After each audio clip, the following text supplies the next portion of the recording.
So we'll go ahead and get started. Thank you again for joining today's Lunch and Learn session. We're super excited to have you here and super excited for today's topic, which is the Start Strong New Jersey campaign. And we have our two campaign co-chairs here. We have Winifred Smith Jenkins, who is ACNJ's Director of Early Childhood Policy and Advocacy, as well as Megan Tavermina, who is the NJ Association for Education of Young Children's Director of Public Policy and Advocacy. So join me in welcoming both Winifred and Megan as they walk us through the Start Strong New Jersey campaign. Good afternoon. Have a second to just share my screen. Here we go. All right, perfect. Hopefully everyone is seeing my screen.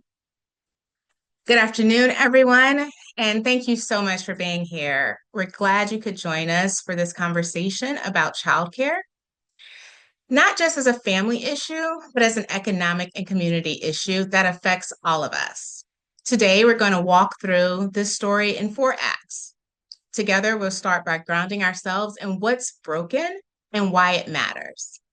It'll take us through Act 1 and 2. Act 1, the problem, and Act 2, why this moment matters and the vision ahead.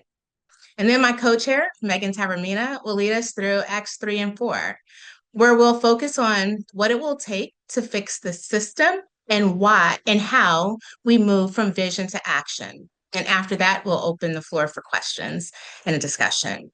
Our goal today is simple: to leave with a shared understanding of why childcare matters to New Jersey's future and what it will take to start strong together.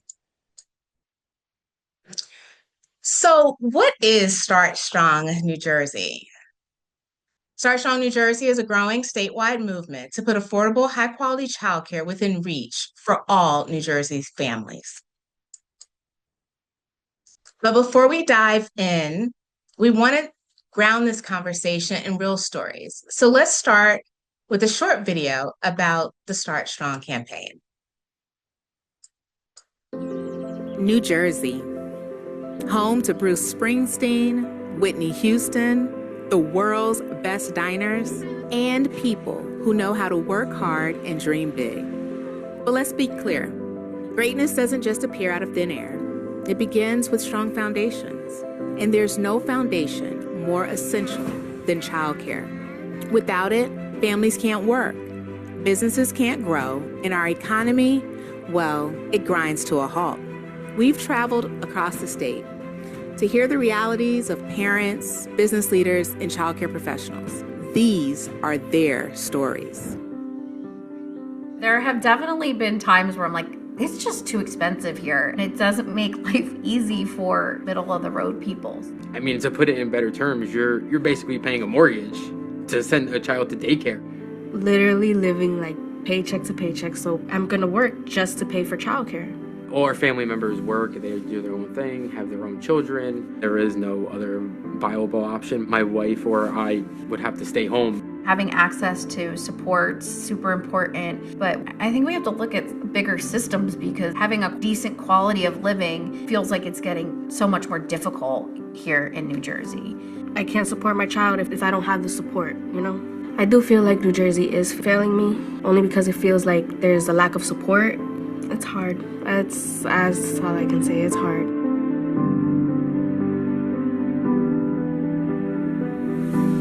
Childcare has become so expensive in New Jersey, outpacing college tuition. The struggle to afford it lives everywhere, in our rural areas, in our urban area, and it very much lives in our suburban areas, which I don't think that many people recognize. Childcare is plain unaffordable for most of New Jersey, no matter where you are.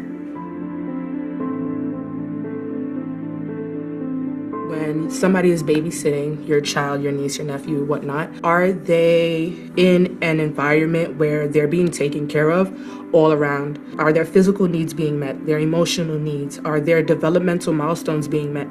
You don't get that in babysitting. You get that in childcare settings.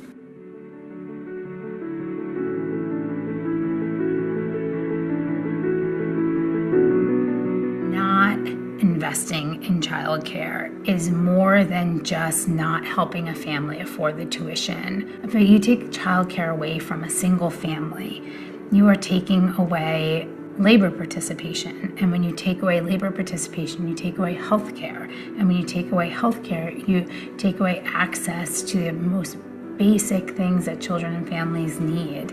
And so there's no way to slice a good outcome for underinvesting in childcare. Childcare at the local level is something that you can see causes tremendous stress for a lot of people because it impacts their ability to go to work each day, and it impacts their ability to maybe be caregivers for their elderly parents or someone else in the community. It also can impact their ability to get an education and achieve economic stability for their family. So childcare in our local communities is of tremendous importance, and when people aren't supported, you can feel the impact of that.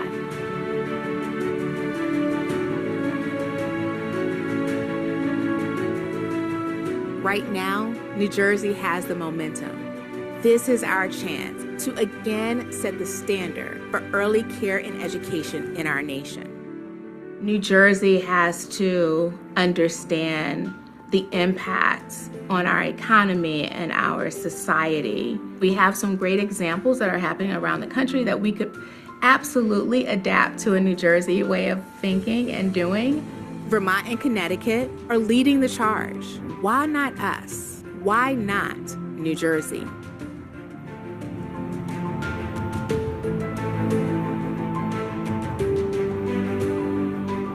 To the next governor, childcare is not a side issue. It's essential infrastructure, just like roads and bridges, libraries and public schools. Visit the child care centers and see exactly what it is that they're doing. Take a look. Come to a facility so that way they can see firsthand how important it is to be an educator and to be in child care as well. The state of New Jersey, they have a surplus. Don't put child care centers out of business. We are here for the children. They're the future of the state of New Jersey. If parents can't work, what's going to happen? The state has to rethink what they're doing in the field of early childhood education. When you have people who are working, they're contributing to taxes, but you're also starting to change communities. And so you're not going to spend as much money on social programs. Early investments will pay for themselves. We just need to do it. This isn't some far-off debate. It's not theoretical. It's real, it's urgent, and it's happening right now. Families are being pushed to the breaking point, and so is our economy. But there is another way forward. You see, when childcare works, parents work. When parents work, the economy grows. When the economy grows, we all thrive. So let's get to work together. Let's tell Trenton it's time to start strong, New Jersey. Let's start strong, New Jersey. Start strong, New Jersey. Start strong, New Jersey. Start strong, New Jersey. Start strong, New Jersey. Start strong, New Jersey. We got this.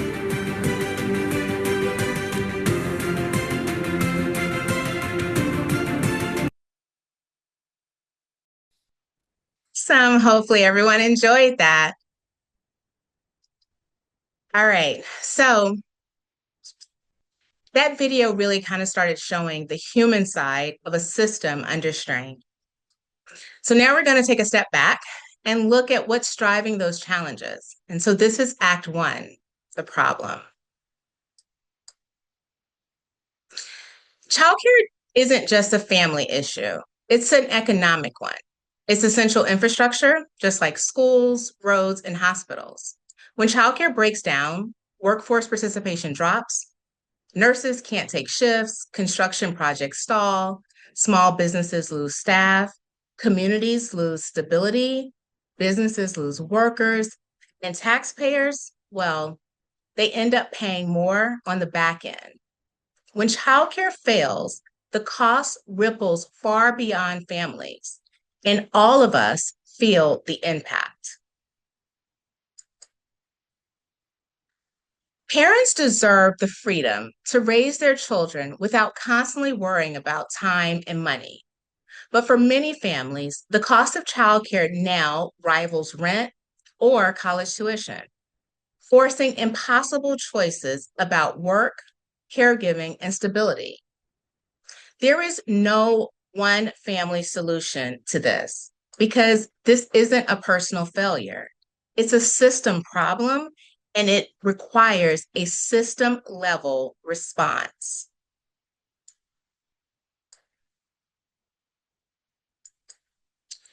So you're probably wondering why childcare is so hard to afford and why the market alone can't fix it. Today in America, most families depend on two working parents. In 2024, 64% of children lived in households where both parents work. For these families, childcare isn't a luxury. It's what makes working possible. But childcare is not a typical market. It can't just simply adjust through supply and demand. High quality childcare, especially for infants and toddlers, requires low child to staff ratios so children are safe, nurtured, and able to develop. This isn't a flaw in the system, it's a necessity. The problem is that these requirements make childcare expensive to provide, even before rent, food costs, insurance, and licensing are factored in. At the same time, most childcare programs are small local businesses, often family run centers or home based providers, operating on razor thin margins. They are juggling staffing, compliance, payroll, and rising costs with little room for error. They cannot simply just raise their prices enough to stay afloat without pricing out families. And this is where the market breaks down. We already know that there's another way. K through 12 education is publicly funded because we recognize it as essential to children, families, and the economy. Childcare plays the same foundational role, enabling parents to work and children to thrive, yet it receives only a fraction of the public investment. Until we treat childcare as essential infrastructure, families will keep paying too much, providers will keep earning too little, and the system will remain unstable. Childcare is a classic market failure, not because it's inefficient, but because the rules of the normal market just don't apply. Programs can't raise prices without pricing the families out. They can't cut staff without putting children at risk. And they can't lower standards, and we should not ask them to. High quality childcare requires close supervision, especially for infants and toddlers, which makes it costly to provide. But families' wages haven't kept pace with those costs. And most childcare programs, again, are small local businesses with no room to absorb the difference. That's what makes childcare a market failure. The true cost of providing safe, high quality care is more than most families can afford and more than providers can sustain on their own. Public funding helps, but it currently fills only part of the gap. And until we fully address that mismatch, the system will remain fragile and families will struggle, providers will close, and the economy will feel the ripple effects. So let's talk a little bit about why this moment matters and the vision ahead. This problem didn't start with COVID, but COVID made ignoring it impossible. America is in an affordability crisis.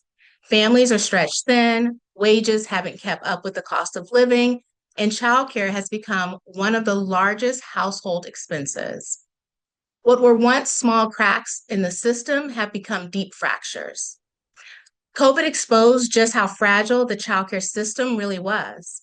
Programs closed, educators left, and the workforce never returned. And some of the workforce never returned.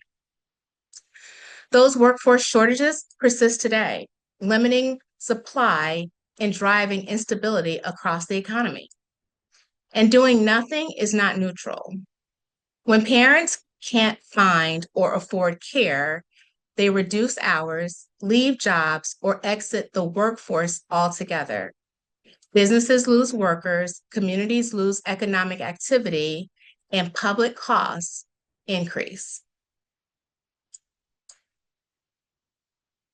According to the Buffett Early Childhood Institute and Ready Nation, New Jersey loses billions of dollars every year in lost wages, reduced productivity, and foregone tax revenue because the childcare gaps remain unaddressed. When childcare breaks down, the economy pays the price. Those losses stem from four connected failures in the system.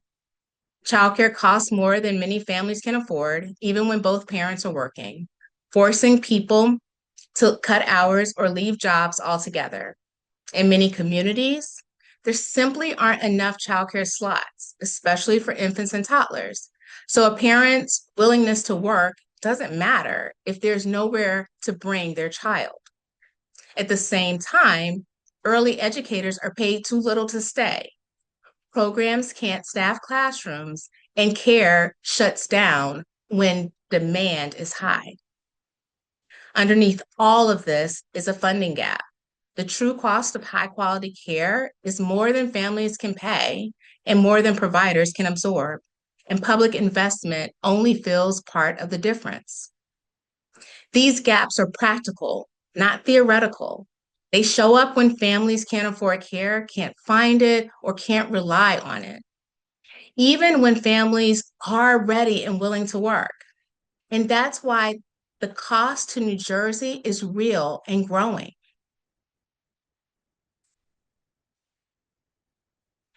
New Jersey should be a place where all families and communities can thrive. And that means building systems that actually support how families live and work today. Childcare is not a side issue. It's what allows parents to participate in the workforce and businesses to grow and compete. That's why we must start treating the early years as a public good, funded with the same seriousness we give bridges, roads, and schools. And it means investing in the early childhood workforce, where the return for human development are greatest and where our future is quite literally being shaped. When we get childcare right, we strengthen families, fuel the economy, and lay the foundation for a stronger New Jersey. So, what comes next? To take us through Acts 3 and 4, the solutions and the path forward, I'm turning it over to my amazing co-chair, Megan Tavermina.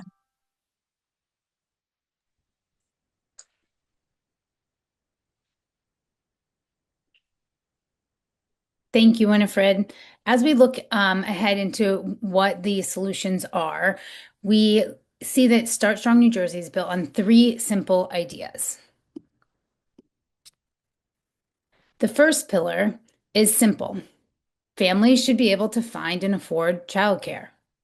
Right now, whether care works depends too much on where you live or how much you earn, and that's not acceptable. Support needs to reach more families, not just those in the deepest crisis. Payments have to reflect the real cost of providing high quality care so programs can stay open and families can rely on them. And parents should have real choice across settings, centers, family childcare, and home-based options, because one size does not fit every family. Childcare shouldn't fall apart because of your zip code or because of your paycheck. The second pillar is a strong workforce. Early educators are professionals, and they deserve professional pay. Right now, wages don't match the skill, the responsibility, or the impact of their job. That mismatch drives constant turnover, and turnover isn't just a workforce issue, it's a child development issue. When educators cycle in and out, relationships break, routines disappear, and quality suffers. Stable, well-compensated educators are what make high-quality care possible. If we care about children's outcomes, we have to care about the people who care for them. The third pillar is recognizing that childcare is essential infrastructure, something we fund the same way we fund what we can't live without. Roads, bridges, and schools don't rely on year-to-year uncertainty, and neither should childcare. Families and providers need stable public investment that they can count on, not temporary fixes or short-term pilots. Treating childcare as infrastructure allows for long-term planning, stronger systems, and real accountability for outcomes. When funding is predictable, providers can invest in their workforce, families can rely on their care, and the entire economy becomes more resilient.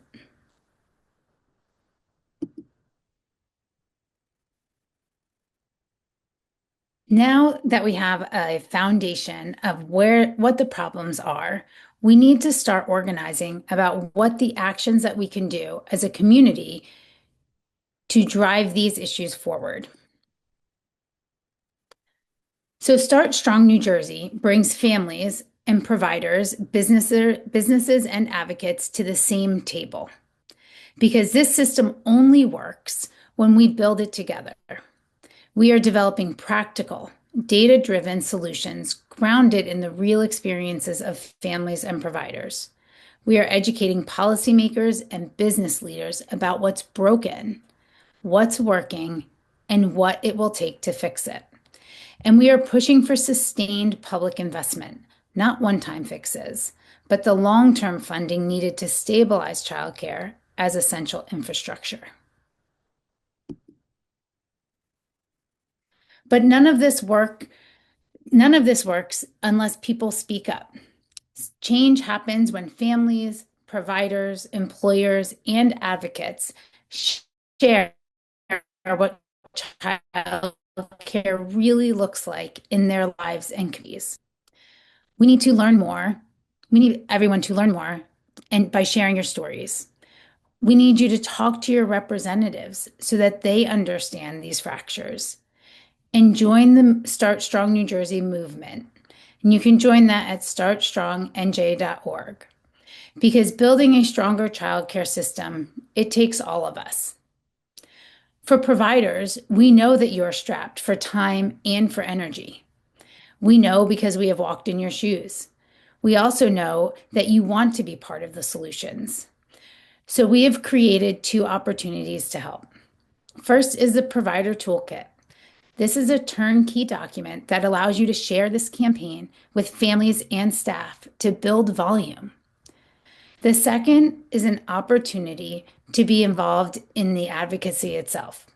Our Jenga Council is an opportunity to ensure that the provider voice is at the core of all of our work.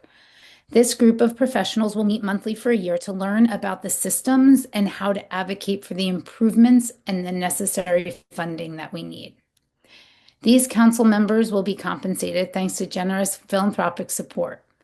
Applications do close this Friday, so please be sure to get those applications in and to share within your networks. I want to thank you all for taking the time to learn a little bit more about Start Strong New Jersey, because when children start strong, New Jersey does too.